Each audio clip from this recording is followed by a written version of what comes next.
I don't even know if I could say the Pledge of Allegiance anymore. Pledge allegiance to the flag of the United States of America and to the republic for which it stands, one nation, under God, indivisible, with liberty and justice for all. I think that's it. Is it? I think it is.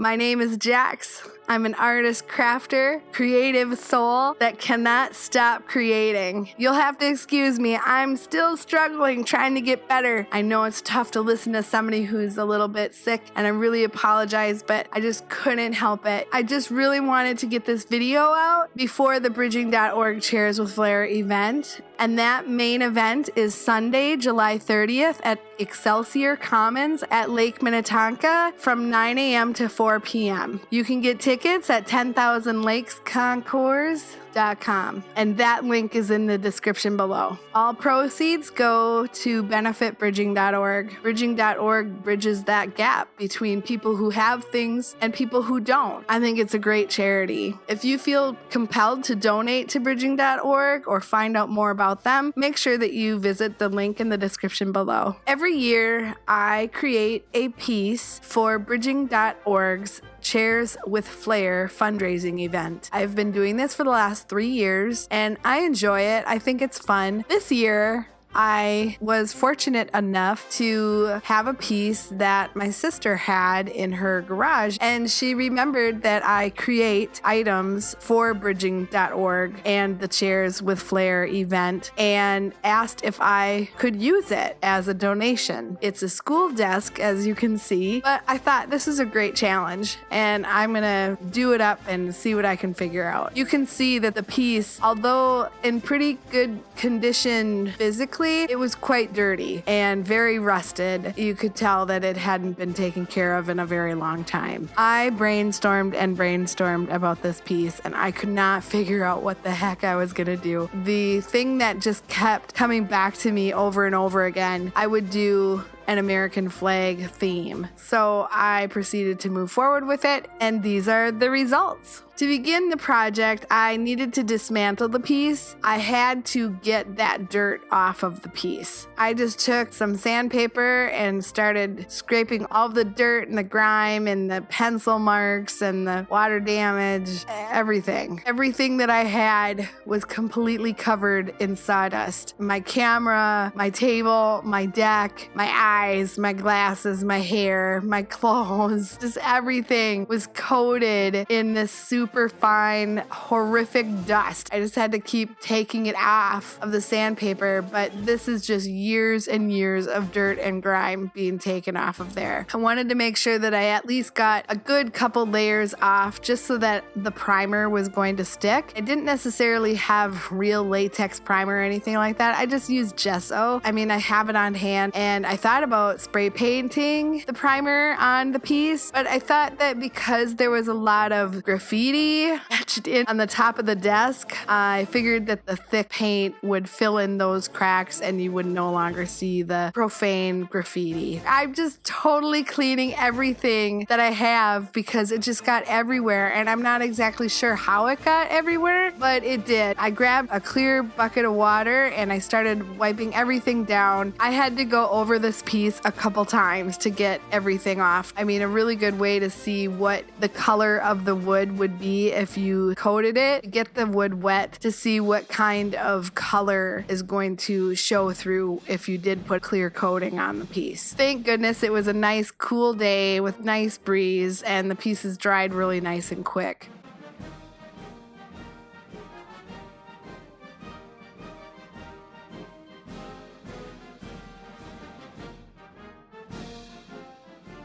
After I sanded and cleaned up my area, I let the pieces dry. I prepped the area with plastic everywhere. If you're gonna take on something like this, make sure that you grab some plastic or some kind of canvas covering to protect your items. I had a few foam brushes because I wasn't exactly sure which one was gonna have the best coverage. I have a paint can opener for my gesso, and I also have a spatula. I could not find a paint stick at all, which then I remembered that I made an art piece with all my paint sticks, which you'll probably see in a future video. But I was like, why did I take all my paint sticks and make art of it? Because that's just the way my brain works. I had at least like 10 paint sticks and they're all gone now. They're on some canvas. So I took a spatula that I've been using for paint and decided that's going to be my new paint stick. Make sure that you invest a bunch in some painter's tape. I have at least a couple rolls on hand all the time, as well as a crap ton of plastic. I also have a sanding block with some sanding paper. I had 80 grit and I believe 120 grit. And just a few rags. You never know when you're going to need to touch up something, wipe something off, whatever. You always need a rag on hand. Then I have a painting grid to place on top of my gesso can. I know some people don't mind brushing the paint along the side of the can, but I really don't like that. Over the years, if you don't use the paint right away, those trails end up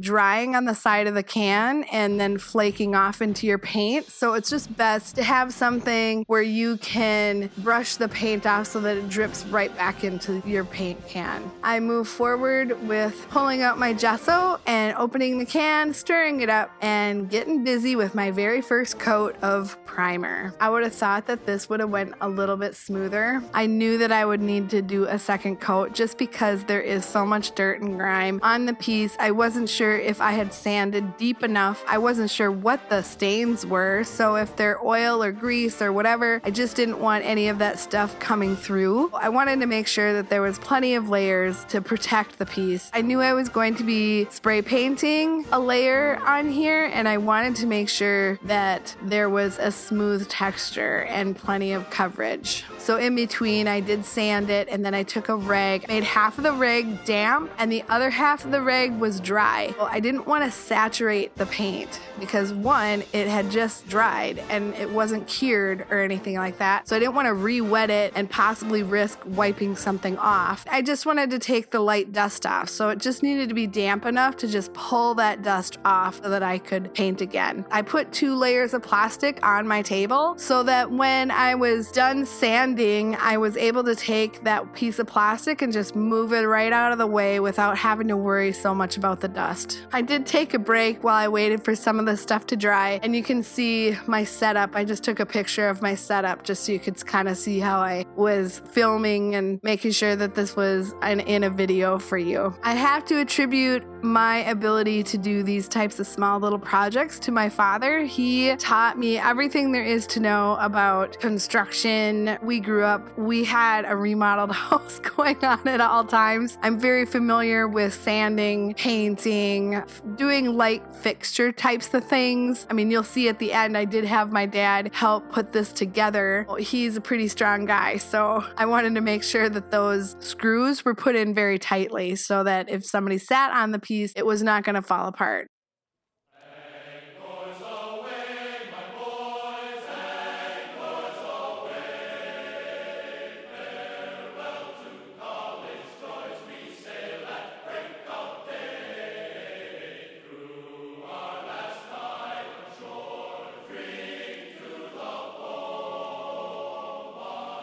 I'm using Uber Matte in Lake, Cream, and Radish. I'm just putting a couple coats on each side just to make sure that it's covered. This is not the final look of the piece, so at this point I wasn't sure what the final concept was going to be, and I wanted that additional spray paint on the piece so that if I went to go and sand the piece down to get more of a distressed look, I wanted to make sure that there was a couple coats of spray paint on the piece so that that showed through instead of the white primer.